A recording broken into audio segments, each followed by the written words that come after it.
अस्सलामुअलैकुम नदी प्रोग्राम आज पाकिस्तान के साथ वजीह सवाती केस आपके इल्म में होगा।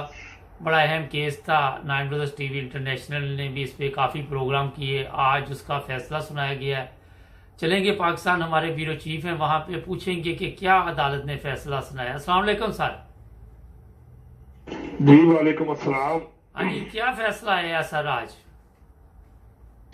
जी ये एक अमेरिकी निदान खातून वजीह स्वाति का मर्डर का मसला था, जिसमें अफसर मजोका जो असिस्टेंट सेशन जज है उन्होंने फैसला सुनाया, जिसमें रजवान हबीब जो है उनको कत्ल अपना जुर्म जो है उसमें सजाए मौत और 5 लाख रुपए जुर्माना की सजा सुनाई गई। उनको मुलजम को अगवा के जो उसने पहले अगवा किया था उसके बाद उनका मर्डर किया था, तो अगवा के जुर्म में 10 साल की कैद और 1 लाख रुपए जुर्माना, जबकि 201 जुर्म के तहत 7 साल कैद और 1 लाख रुपए जुर्माना की सजा सुनाई है। इसके अलावा जो दूसरे थे इनके साथ मुल्तम हुर्रियतुल्लाह जो जिसने इसके साथ मुआवनत की थी, उनको ये दफा 201 जुर्म के तहत 7 साल कैद और 2 लाख रुपए जुर्माने की सजा सुनाई गई है। इसी तरह मुल्जम सुल्तान अहमद को दफा 201 जुर्म 7 साल कैद और 2 लाख रुपए जुर्माने की सजा सुनाई गई। रावलपिंडी पुलिस ने मुलजमान को गिरफ्तार करके बहुत ठोस तरीके से बड़े मुनासिब और एक जबरदस्त तफ्तीश करके चालान जो है अदालत में पेश किया था और पीछे इसकी बड़ी अच्छी पैरवी की जाती रही है।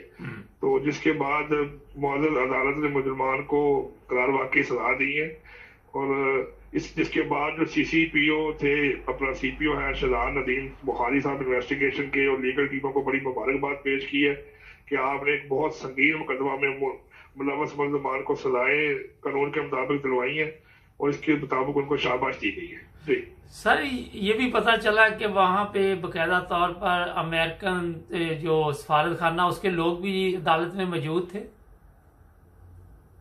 हाँ जी, अमेरिकी नजात होने की वजह से वहाँ पर 2 जो कौंसल के अफराद थे जो अमेरिकी थे वो भी वहाँ मौजूद थे, क्योंकि इसका तल्लक बेसिकली USA के साथ साथ, तो इस हवाले से जो कौंसिल के अफराद है वो वहां पर फैसले के वक्त मौजूद थे। अच्छा सर, ये जो केस है इस बंदे पे एक और भी केस था, वो डॉक्टर मेहदी का जो चिनाब नगर रबुआ में कत्ल हुआ था, उसकी भी कोई इंक्वायरी हो रही थी, उसके बारे में भी कुछ आगे बात चली या वो वहीं का वहीं रुक गया?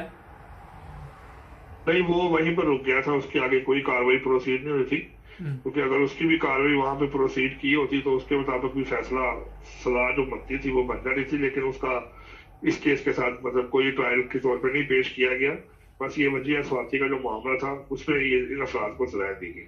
सर ये बताइए कि ये भी फर्क पड़ा है कि अमेरिकन एम्बेसी इसमें मुलव्वस थी, जिसकी वजह से ये अच्छी तरह केस की पैरवी भी उन्होंने की, तो अच्छी तरह अदालत ने ये केस सुना। ये भी फर्क पड़ता है, अगर कोई गैर मुल्की नेशनल हो तो पाकिस्तानी नेशनल फर्क पड़ता है वहां में?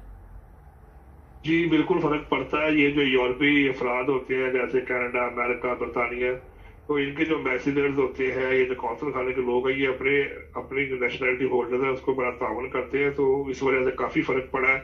उसके बाद ये केस काफी हाईलाइट हुआ, टीवी पे मीडिया पे भी आता रहा है, इसकी तफ्तीश होती रही है, तो सारे अवामल जो थे वो इस चलान बनाकर, पुलिस ने बड़ी कोशिश की और बड़े मौसर तरीके से तफ्तीश की और चलान बनाकर एक टाइम पर पेश किया गया, तो जिसकी वजह से ये फैसला सामने आ गया। तो ये सारे मुहरकात जो है बिल्कुल इसके अंदर बहुत फर्क पड़ता है कि अगर पीछे आपकी पैरवी करने वाले जो है वो काउंसिल के अफराद होते हैं तो वो पीछे से परस्यू कर रहे होते हैं, इसके मुताबिक वकला को भी पता होता है, पुलिस को भी पता होता है कि ये टीम पीछे से एक परस्यू कर रही है, इस केस की पैरवी कर रही है।